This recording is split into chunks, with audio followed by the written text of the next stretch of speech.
नमस्ते दोस्तों, स्वागत है आपका इस चैनल पर।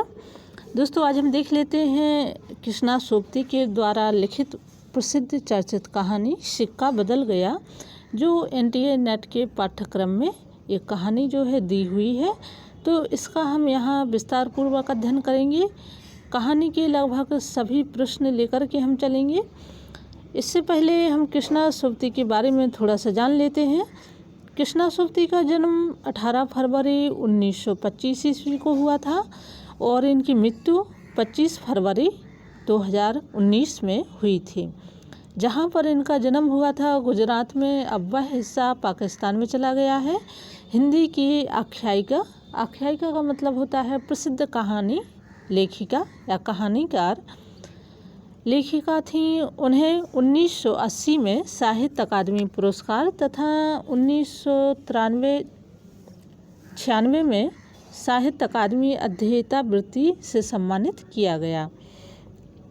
अपनी बेलाग कथात्मकता, अभिव्यक्ति और सौष्ठवपूर्ण रचनात्मकता के लिए जानी जाती हैं।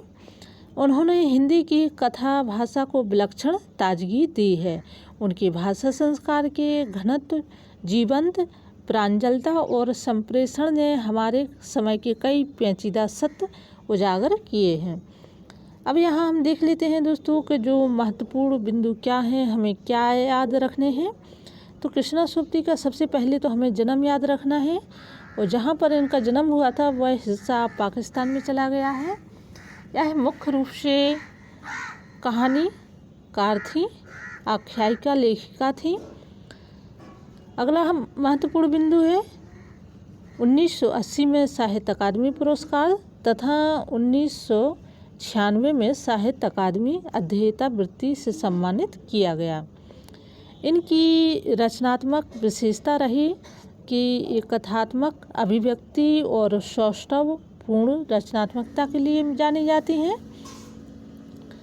हिंदी की कथा भाषा को विलक्षण ताजगी दी और भाषा संस्कार में घनत्व और जीवंत प्रांजलता और संप्रेषण इनकी जो है कहानी रचनाओं में प्रमुख रूप से मिलता है। हम इनकी कहानी के संबंध में जो मुख्य प्रश्न हैं वह देख लेते हैं। तो देखिए, सबसे पहले तो यही प्रश्न आता है कि कृष्णा सोबती का जो जन्म है वो कब और कहाँ हुआ था। तो 18 फरवरी 1925 को गुजरात में हुआ था। गुजरात का वह हिस्सा अब पाकिस्तान में चला गया। अगला प्रश्न है सिक्का बदल गया कहानी का जो प्रकाशन है वो कब और किस पत्रिका में हुआ था। तो दोस्तों ये कहानी जो है सिक्का बदल गया है, इसका प्रकाशन है 1948 ईस्वी और प्रतीक पत्रिका में हुआ था। अब हम देख लेते हैं प्रमुख पात्र कौन कौन से हैं। तो दोस्तों इसमें जो पात्र हैं मुख्य रूप से साहिनी जो पत्नी है, साहिजी जो पति है, शेरा, रसूल, थानेदार, दाऊद खां, हसीना, मुल्ला इस्माइल और बेगू पटवारी इसमें मुख्य रूप से पात्र हैं। तो इन पात्रों को जो हमें याद भी रखना है, क्योंकि नेट के पेपर में जीआरएफ जब हमारा टारगेट होता है तो हमें ऐसे ही जो महत्वपूर्ण बिंदु हैं, महत्वपूर्ण प्रश्न हैं, उनको याद रखना आवश्यक होता है। चौथा प्रश्न है किस स्थान का कहानी में जो है वर्णन मिलता है। तो दोस्तों जबलपुर जो कि मध्य प्रदेश में स्थित है, और चनाव नदी का भी यहाँ पर बार बार इस कहानी में उल्लेख आता है। परिवर्तन कहानी में जो कथा वस्तु है उसकी परिवर्तन का मुख्य आधार क्या है। तो परिवर्तन के मुख्य रूप से 4 आधार हैं इसमें। नंबर 1 है देश विभाजन की पृष्ठभूमि पर लिखा गया। वर्ग संघर्ष का चित्रण इस कहानी में किया गया। शोषक और शोषित वर्ग का संघर्ष भी इस कहानी में किया गया। साथ ही विधवा नारी की पराधीनता का मनोवैज्ञानिक चित्रण इस कहानी में किया गया है। कृष्णा सोबती को ज्ञानपीठ पुरस्कार कब मिला। तो दोस्तों 1917 में 53वां ज्ञानपीठ पुरस्कार इन्हें मिला। अब हम कहानी का जो सारांश है, शीर्षक है, मुख्य कथा वस्तु को हम पढ़ लेते हैं।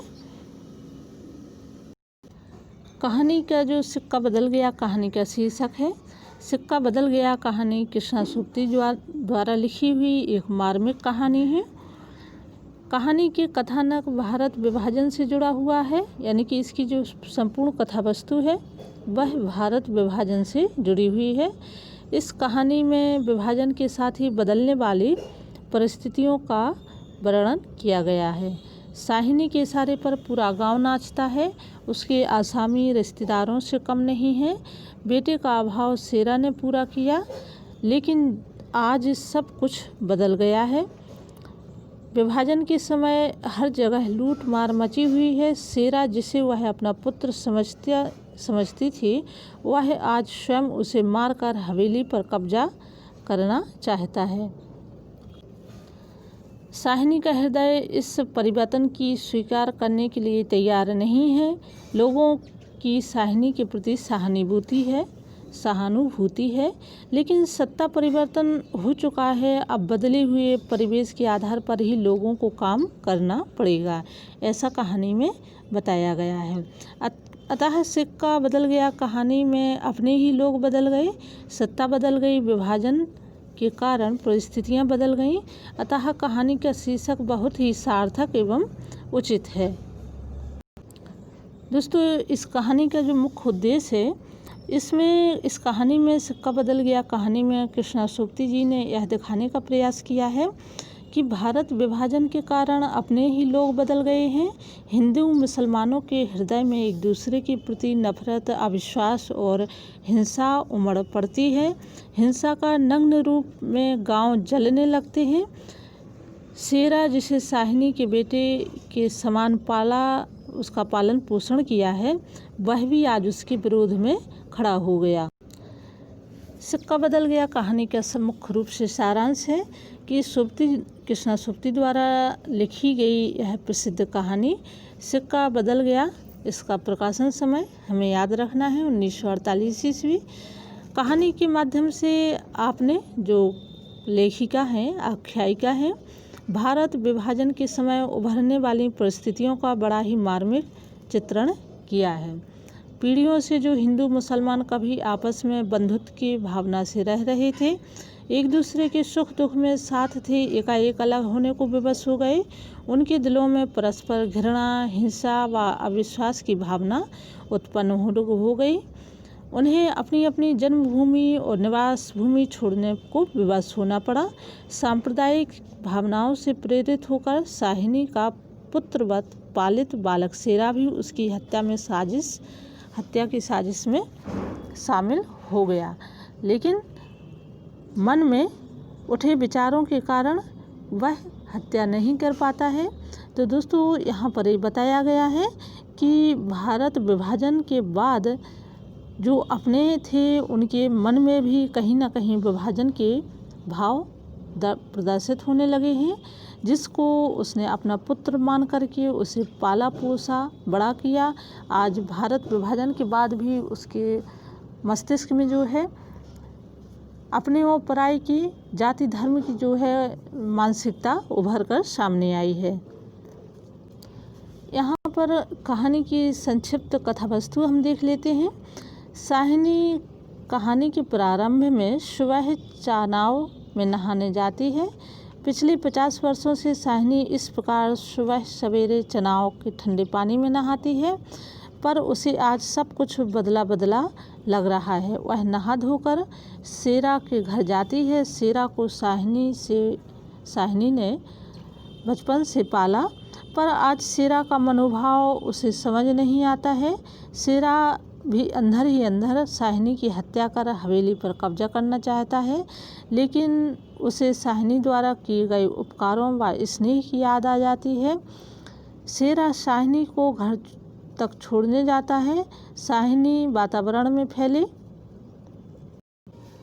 फैली हुई गंभीरता को परख कर उदास हो जाती है। सारा दिन साहिनी उदास रहती है। कभी वह हवेली में बहू बनकर आई थी, आज अपना सारा अधिकार खो रही है। अचानक रसूली आकर साहिनी को ट्रक आने की सूचना देता है। वह समझ जाती है कि अब यह घर छोड़ने का समय आ गया है। बहुत सारे गांव वाले उसे सांत्वना देते आए हैं। गांव वालों के विचित्र व्यवहार को देखकर वह व्यथित हो जाती है और मन में टीस व व्यवस्था लिए वह सबके प्रति ममता का भाव लिए हुए अनजानी राह की ओर चल पड़ती है। लेखिका कृष्णा सोबती ने अपनी कलम द्वारा भारत विभाजन के दर्द को व्यक्त करने में सफल रही। वह साहिनी जो शेरा को पुत्रवत पालती रही और कईयों को स्नेहपूर्वक सहायता करती रही, आज वही लोग धार्मिक आग में जलकर उसे अपने घर व गांव छोड़ने को मजबूर कर रहे हैं। लोग उसकी धन संपत्ति लूटना चाहते हैं। थानेदार दाऊद खां साहिनी की हालत देखकर विचलित हो जाते हैं और अपराध भाव से भरकर कहता है कि साहिनी उन लोगों के बारे में गलत ना सोचें। यदि वे लोग साहिनी के लिए कुछ करने की स्थिति में होते तो ज़रूर करते, पर हालात के हाथ वे सब निराश हैं। राज बदल चुका है और सिक्का बदल चुका है। जब साहिनी कैंप में पहुंचकर ज़मीन पर लेटती है तो सोचती है कि सचमुच ही राज बदल गया है, पर सिक्का कैसे बदल सकता है? सिक्का तो मैं अपने गांव, अपनी हवेली में ही छोड़ आई हूँ। साहिनी की आंखें फिर गीली हो जाती हैं। फसल से लदे गांव में खूनी संघर्ष जारी था। शायद इसे ही राज का बदलना या सिक्के का बदलना कहा जाता है। साहिनी कैंप में बैठी हुई यह सोच रही है कि किस प्रकार से लोगों के मन मस्तिष्क में जो है विचार बदलते हैं, उनके भाव बदल जाते हैं और उनकी कार्यशैली बदलती है। इस सोच विचार और मंथन में साहिनी लगी हुई है। दोस्तों, सिक्का बदल गया की कथा वस्तु यही थी और किस प्रकार से देश विभाजन के बाद लोगों के मनोभाव परिवर्तित हुए, इस कहानी में मुख्य रूप से यही दर्शाया गया है। तो हमें मुख्यतः पेपर की दृष्टि से यदि हम देखें तो कृष्णा सोबती का जन्म, उनका जन्म स्थान, उनके जो महत्वपूर्ण उन्हें पुरस्कार मिले हैं वह, कहानी के मुख्य पात्र क्या हैं, प्रकाशन समय इसका कब है, किस पत्रिका में छपी, इसके अलावा मुख्य रूप से हमें पात्र देखने हैं और इस कहानी में जो क्या दर्शाया गया है यह भी हमें देखना है। ये महत्वपूर्ण पॉइंट है।